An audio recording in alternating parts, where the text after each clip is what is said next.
Perimenopause is the time in a woman's life when the hormone estrogen drops or fluctuates, causing at times unbearable symptoms. Typically, it happens in a woman's 40s, but can start sooner too. And unlike generations past, perimenopause is having its moment, with younger generations leading the way. I started having a lot of hair loss, started having a lot of fatigue. My nails started rippling and cracking. At 40 years old, Claire Brown was a mom of two and a successful real estate agent. She also had a secret. I was very deficient in a lot of vitamins, and my thyroid had been zapped.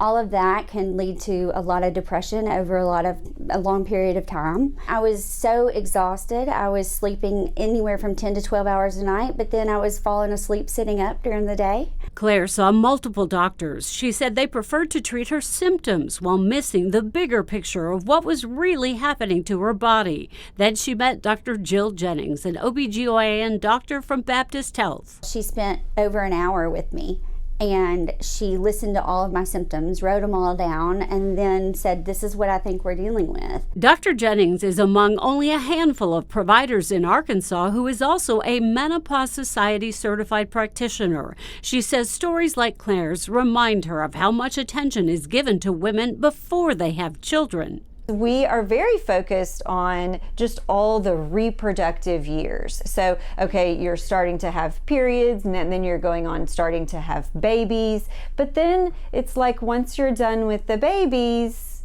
your care doesn't stop. You don't stop being a woman, having, hopes and dreams and wanting to care for your family and feel good. We spend about 40% of our life in menopause. And so, we want those years to feel good. Claire admits she wasn't prepared for the often strange symptoms of perimenopause when a woman's body produces less and less of the hormone estrogen. I'm going to gain weight. I'm never going to have sex again.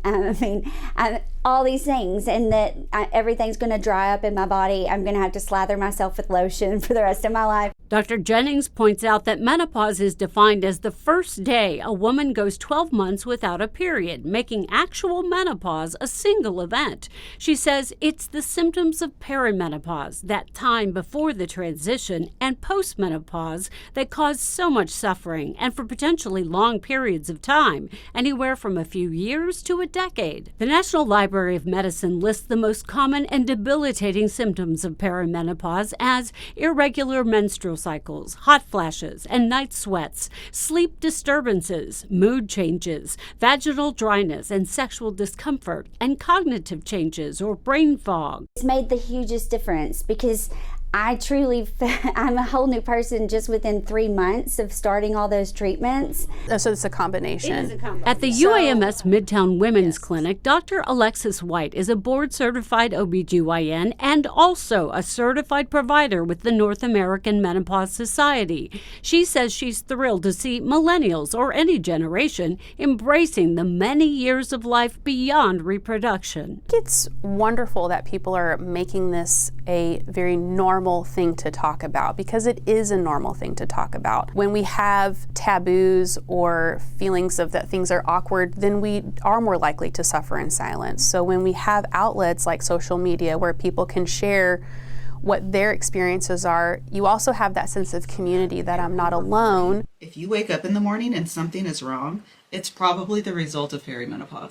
And sometimes that helps give you the tools of which to ask your provider questions. Dr. White says she hopes conversations about the changes women experience will open more doors to deeper dialogues on a woman's right to feel good about herself regardless of age. She says there is no subject or question that's off limits with your provider. There is no weird question. There's no question that we would judge you for. And if you don't feel comfortable, if you don't have that relationship with your provider, then it's okay to look for a new provider. Claire agrees, saying she's no longer afraid to ask hard questions about her experience. She says she realizes now when she feels well, she's that much better for her family and friends. And I think so many topics have been taboo for women in generations past.